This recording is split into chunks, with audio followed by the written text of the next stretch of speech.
안녕하세요. 네, 데익입니다. 네, 오늘은 살면서 느낀 점이 아닌 그 영어 독서를 주제로 다시 한번 이야기를 좀 해볼까 하는데요.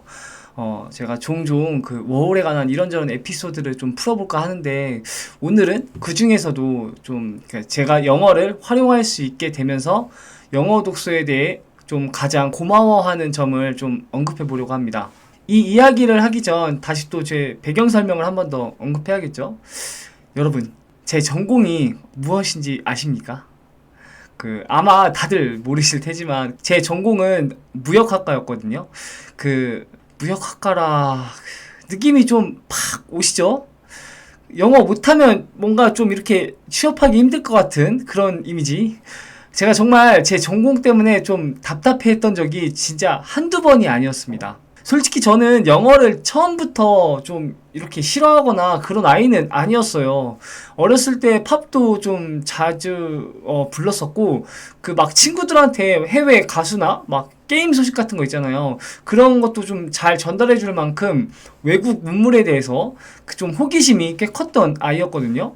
그러니까 그런 아이 있잖아요. 좀 영어를 잘 못해도 그냥 그 영어 자체를 좀 좋아해가지고 그 점수 좀 못 나왔다고 그것에 대해서 크게 좌절해하거나 하는 그런 아이가 아니었어요. 공부에 비해서 막 성적이 좀 이렇게 잘 안 나왔을 뿐이지, 막 영어 지문에 대해서 관심도 좀 잘 가졌고 단어도 좀 나름 열심히 외웠던 그런 그냥 나름 건강한 학생이었거든요. 이런 제가 영어에 정말 좌절을 느꼈던 게 언제였느냐, 그건 바로 제가 토익을 공부할 때부터였어요. 대학교 2, 3학년 때쯤에 그 취업 준비를 한답시고 토익을 공부했는데, 정말 점수가 너무 안 나오는 거예요. 정말 시간을 투자해가면서 리스닝, 리딩 공부하고 노랭이 단어장 진짜 외우면서 나름 피똥싸게 공부했는데, 하는 내내 성적이 안 나오니까 진짜 막 사람은 초조해지고, 그때부터 영어에 대해 조금씩 좀 지쳐가기 시작했었어요. 막 그런 거 있잖아요. 그래도 명색이 무역학과인데 저희과는 취업이 정말 잘 되는 학과였거든요. 어학 성적만 좀 잘 받쳐준다면 솔직히 데려갈 곳은 많았었어요. 그런데 솔직히 뭐 제가 과에 대해서 크게 관심도 안 가지긴 했었는데, 아무튼 저는 그때 좀 무역보다는 금융 쪽 공부를 많이 했었거든요. 금융 쪽 공부를 하면서 금융 이쪽도 이게 제가 원하는 직업을 얻기 위한 테크트리가 있었는데, 그때 제가 목표로 한 직업이 애널리스트였거든요.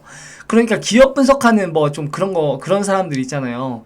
그게 제 목표 직업이었는데, 이게 자격증으로 CFA 같은 자격증 따면 뭐 어떻게 좀 그런 직업에 도전해 볼 수 있는 뭐 기회? 아니면 뭐 면접? 이렇게 좀 등이 주어진다고 하더라고요. 그래서 CFA는 여러분들이 좀 잘 모르셔도 되는데, 이게 근데 문제는 영어로 된 자격증이었어요. 쉽게 말해서 시험 자체가 영어였다는 거죠. 그런데 아무튼 제가 토익은 계속해서 발리고 있음에도 그 금융 자격증 공부는 꾸준히 좀 하고 있었거든요. 그렇게 나름 테크트리로 가는 과정을 좀 이렇게 밟다가 CFA 1차, 즉 영어로 된 자격증을 이제 준비하게 되었는데, 그거를 제가 준비하다가 1차에서부터 떨어지게 되었어요. 그게 좀 비용도 한 200만 원 가까이 들고, 아무튼 자격증 그 공부 인강 포함해가지고 되게 좀 비싼 자격증이었는데, 자, 그런데 문제는 여기서부터였었어요. 이때 영어에 대한 트라우마를 제가 진짜 엄청나게 느껴버리게 됩니다. 뭐랄까, 다른 말로 하면 그러니까 열등감 같은 걸 제가 좀 느꼈던 것 같아요. 뭔가 영어를 잘하는 사람들을 되게 부러워하면서도 실증을 엄청 냈고, 무역학과 나와서 변변치 않은 어학점수 하나 제대로 가지지 못하고 있는 저를 되게 혐오했었어요. 과는 무역학과인데 그 영어 점수가 형편없으니까 진짜 미쳐버리겠는 거예요. 그렇다고 예전처럼 막 또 의자에 앉아서 토익 공부는 도저히 못하겠고, 그렇게 해서 인생이 한번 시게 제가 꼬입니다. 무슨 말이냐면, 그러니까 소위 말해서 남들이 대기업 취업 준비하는 과정 자체를 그냥 제가 아예 포기해버리게 된 거죠. 한 80%는 어차피 난 안 돼, 이 마인드였고, 한 20%는 그냥 그런 식으로 취업 준비를 하고 싶지 않았었어요.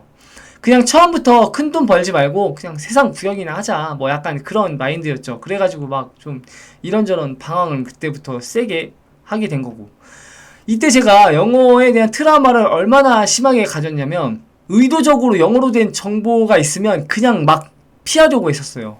검색은 무조건 네이버만 하려고 했었고, 무슨 정보 자체를 영어로 찾아볼 생각을 그냥 아예 하지 않았었어요. 뭔가를 해석하려는 행위 자체도 싫었고, 왜 뭐 좀 그런 거 있잖아요. 막 그냥 쳐다도 보기 싫은 거. 제가 그 당시에 좀 그런 상태였었어요.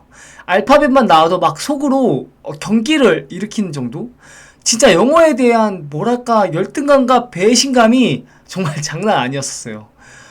물론 제가 실력이 부족해서 그런 거긴 했었죠. 그런데 제 딴에는 노력 대비 결과가 안 나온 것에 대해서 진짜 엄청난 분노가 제 안에 이제 있었던 거죠.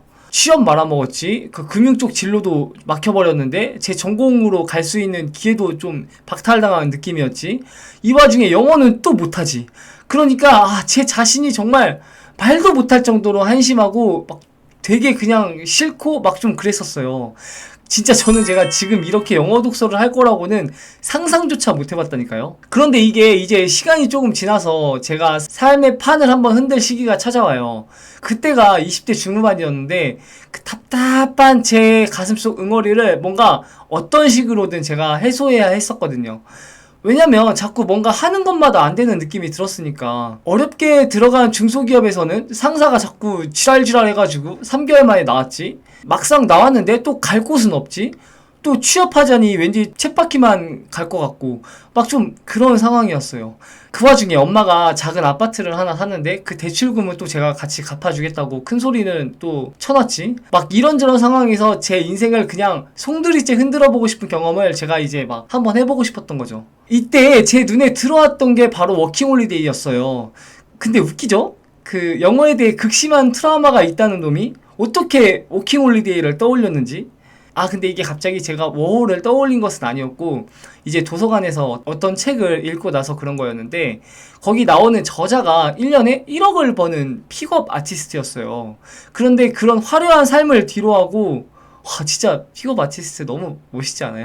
그런 화려한 삶을 뒤로하고 호주 워홀 가서 다시 인생을 처음부터 살아보려 한다는 뭐 그런 내용이었는데, 그때 저도 처음으로 진지하게 워홀을 고민하게 되었던 거죠. 약간 이런 생각이 들었거든요. 아니 도대체 워킹홀리데이가 뭐길래 저렇게 잘난 새끼도 다 내려놓고 간다고 하지? 그게 그렇게 매력이 있는 경험인가? 이러면서 다시 한심한 저와 비교해보면서 막 좀 이런저런 생각을 해봤죠. 나도 어차피 지금 판을 흔들어 봐야 하는데 이건 뭐 돈이 없어서 사업은 못하겠고, 영업은 제가 보험설계사 했다가 대차게 한번 말아먹었죠. 알바만 하는 걸로는 비전이 보이지 않았고, 여행은 뭐 당연히 갈 돈도 없었고, 별로 저에게 선택지가 생각보다 많지 않은 거예요. 그러면서 워홀 정도면 제가 어떻게 비벼볼 수 있겠다는 생각이 들었던 거죠. 저 진짜 그런 마인드로 워홀을 가게 되었어요. 별 생각 없이 일단 저지르고, 명분은 그 뒤에 만든 케이스예요. 뭘 대단한 걸 얻기 위해 갔다? 아니에요. 그냥 솔직히 말해서 지금의 삶에서 도망치고 싶어서 나온 거지. 뭐 그런데 이제 그렇게 얼렁뚱땅 워홀을 가봐야겠다는 막연한 생각에서 이제 조금씩 그게 좀 현실이 되어가는 중이었었어요. 자, 그러면 이제 큰 문제가 바로 저를 때리게 되죠. 바로 이 영어를 어떻게 해야 할 것인가. 진짜 저는 정말 뭘 어디서부터 시작해야 될지 몰랐거든요. 일단 근한 2년 정도는 영어를 쳐다도 보지 않았거든요. 제가 다시 영어를 마주한다는 생각을 정말 꿈도 꾸지 않았었어요. 그랬는데 영어를 해야 한다고 하니까 진짜 참 막막한 거예요. 이제 저도 이것 때문에 호주 워홀을 수십 번 진짜 좀 망설였었어요. 나 같은 마인드로 가면 100% 실패하는데 진짜 어떻게 해야 되지? 이런 생각이 진짜 좀 제 안에 팽배했거든요. 근데 어떡해요. 그 워홀은 가고 싶고 영어도 내가 안 하겠다는 게 아니라 어려워서 어쩔 수 없이 포기한 거였는데, 그 또 트라우마를 마주치기가 무서운 거예요. 지금까지 했던 영어 공부고 뭐고 다 실패했는데 또 해보라고? 참 제가 생각해도 진짜 좀 어이없는 상황이 펼쳐진 거죠. 근데 진짜 이런 제 마인드가 어느 날 문득 마치 현인이 찾아온 것 마냥 진짜 기가 막힌 반전을 맞이하게 됩니다. 저도 정말 신기했는데 단 하루 만에 이 트라우마가 제가 사라지는 경험을 하게 돼요. 그거를 이제 제가 얘기를 해야 되는데, 근데 이게 말로 풀어쓰다 보니까 벌써 분량이 진짜 벌써 꽤 나왔네요.